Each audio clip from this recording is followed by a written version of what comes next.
Alright guys, it's Moses from OC Hognoses, and today I have a pretty great video for you guys. Now this is gonna just focus on Kenyan sand boas. And the reason I want to talk about Kenyan sand boas is just gonna show you how I care for them and what I do to maintain these guys well, and just show you how I take care of them. Now that's what I want to focus on, how I take care of them. I know there's care guides out there and they tell you to take care of them a certain way, but again, I care for them the way I do.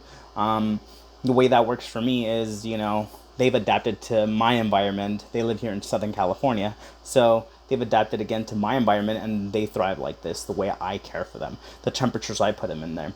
And it's different with every person, each snake succeeds differently with a different person. So that's something I want you guys to know, and I want to talk about that today. Alright, so this is something important I really want to talk about, and this is how I keep their enclosure. Now, the way I keep their enclosure is pretty much in a rack system. The large females and males, I keep them in 32-quart tubs, a simple water dish, which I'm going to change that out, and a rough hide. Now, the rough hide, they never use it unless they're shedding. So they usually rub around this, so when they're when they're shedding, then, they shed properly. Sometimes I do put some like moss in there or something damped when they're about to shed, so they do curl up in there and they create a humid place in there where that makes it softer for them to shed, and that works really well for me. But again, I keep a basic setup here: a dish, a simple hide, and deep substrate so they can burrow in. As you see, mine is burrowed somewhere in there, but they're never in the hide, they're always burrowed down. And I keep it very simple because that's all they need. They're Kenyan sand boas. They just burrow down and come out when they're hungry or need a drink of water, and then they burrow back down again. So they're very basic. I feed them every 10 days, so there's not a lot much going there. And they do make great pets. I love them. When I take them out and play with them, they're very fun, and they're very bitey at times, but they brush off of that once they're out of the enclosure. Now I want to talk about temperature. The temperature, I have it off right now because it's really hot here in Southern California. The temperature, I do keep it between, I would say 83 to 90 degrees. Most of the time I keep it around 85 to 87. And I know a lot of people are going to be complaining like, no, you have to have it at 90, 93 degrees, all that stuff. And I'm going to say that, not every snake is the same. I've been keeping these reptiles for a really long time, and I've worked with Kenyan sand boas for a really long time. Mine have adapted to this temperature, and if I put it over 90 degrees somewhere in the back, then they come to the front where it's cooler. So I've known that they don't like that. So I've decreased the temperature to 85 degrees, and they're constantly back there now. And right now that it's really hot, I have to actually put on the air conditioner because it's really hot here in Southern California. So it's different everywhere else. You have to understand that. So I have to turn off my thermometers, my heat, and just let them sit in the temperature. If I pick them up right now, like I had my snake out there, as you saw, he was warm to the touch. So as long as they're warm to the touch, then that should be enough. So again, that's why I don't follow any care guide videos out there at all, because everybody has a different thought about it. I know they are, and they have a certain temperature in Kenya, and you have to mimic that. You don't have to mimic that. These snakes adapt. They've been captive bred, so they've been in this temperature. They've adapted to this, style. They've adapted to being captive bred. So that's something you have to understand. These reptiles know how to adapt. That's how they survived for millions of years. And yeah, like I said, main thing is just having a deep substrate, something to drink, and something they could rub off on so they can shed properly. So that's pretty much it with that. Alright, so how often do I feed these guys? I feed these guys weekly. They're eating fuzzies now. They eat once a week, the same as my hog noses. The females, large, they're eating rat pups once every 2 weeks. So that's pretty much the process I do. They're eating constantly. They eat well. The large ones, they usually eat, like I said, once every 2 weeks or 10 days. They do refuse meals if it's too early, so they're eating well enough large meals. But these that are growing right now, they're constantly eating on a weekly basis, and they're hungry all the time. So, that's a good sign that's showing that they're thriving and they're being well. And again, I've been working with these snakes for a really, really long time. And like I've said, snakes adapt to the situation. You know, they're just like that. You know, it's in their nature. They learn to adapt. You know, some of them don't. They can die. Ones that require high humidity and all that stuff. But these, again, have adapted. They've been captive bred for a long time, and they've learned to adapt to being captive bred, a different temperature. And for me, they've thrived, again, like I said, from 83 to 90 degrees, usually in the 85-degree section. So that's how I care for them. And again, I haven't had none of them die. None of them have had any problems eating, no respiratory infections, nothing. So I've cared for my snakes really well. I've never had a problem with any of my snakes, thank God.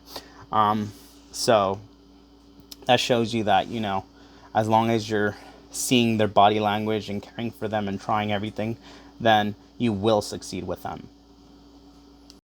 Alright, so besides these guys being the cutest things ever, they're very chill, super easy to care for, and they're just amazing. You know, they're honestly the easiest pet to take care of. Honestly, like I said, they fluctuate in temperature. They eat well, usually never miss a meal. They're not dirty at all. Their poop is very solid, so when they poop, they just poop in one section, and you just scoop it out, and boom, you're done. So again, they're very easy to care for, very clean. Their poop does not smell at all. So that's a huge positive. Again, they are cute as hell. Look at that cute little face. It's just like insane how cute these guys are. But again, to go back to all this, honestly, there are many ways to care for these snakes. And the best thing you can do to, you know, care for these snakes is to tell the person that you bought it from how they care for them. Because that's the best way it's going to thrive. If you mimic that habitat that they are accustomed to. For me, I use, like I said, Sunny chips. Keep the temperature between 83 to 90. Usually keep it at 85. The cool side, I keep it at 75 at night. And they've completely thrived for me. They've bred well. They've never died on me. They've always eaten. And it's just constant success with these guys. So that's one thing that I'm actually doing, that I want to help out the community understand that, you know, there are many ways to care for different snakes. As long as you know how to read their body language, then you should be fine. It's really important to understand their body language and know how to read it. Do your research from where they came from and see how the actual breeder is caring for them and see how it's thriving with them. So what I do when I sell a snake is I keep record of the snake. I'm like, this snake, I kept it in Sunny chips. I put that down. I put how many times a week it eats, what size of food it's eating, how often the snake is growing on a monthly basis, pretty much like the enclosure I kept it in, how I kept it, all that stuff. I put all that information in there, and I send it to that person that bought it from me so they can see all that information, and it can succeed with them as well. So I try to tame my snakes as well. As you see, this guy's really fun, really docile. He's just very adventurous. So, you know, again, it's all about reading your snake's body language. But again, there are many ways to care for these snakes, and it's just for you to find out what that best way is. For me, I try different things to see how they react to different environments. And I've used sand before, they didn't like it. I use just different substrates, and Sunny chips for me was the best thing that worked. Now that doesn't mean every snake is going to be the same way, but again, that's what's been working for me, and that's what my snakes have adapted to. So that's one thing I want you guys to understand. But that's pretty much it, guys. If you guys liked the video, please like, share, and subscribe. If you want to see more pictures of these gorgeous Kenyan sandboas, and my other snakes, follow me at OC_hognoses on Instagram. And again, thank you guys for subscribing to my channel. I haven't really been on my channel too long, and once I saw my subscriber count go up, I'm just gotta say I'm thankful, guys. I didn't know I was gonna be growing this quickly, and I appreciate that you guys are showing me a lot of support. So again, thanks, and I highly appreciate everything you guys are doing for my channel and helping me up there in Facebook and all that stuff. But again, my main goal is to show you how to actually care for these amazing reptiles and showing you how amazing they can actually be, because my main purpose is to show that people shouldn't be afraid of snakes, and you know, these things are more wonderful and amazing than they are scary. So I'm gonna have a great video that I'm working on right now on viper boas, and hopefully that video is going to be more detailed. I know I don't try on a lot of these videos because I don't have a lot of time to edit and film. You know, I have a lot of stuff I have to get through, but again, I'm going to try a little bit harder. And again, I'll do hopefully a better video with the viper boa video that I'm going to be taking out soon.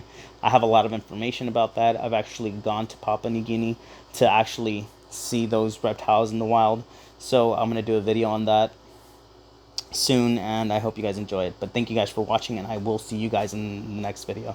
So peace out. Mwah.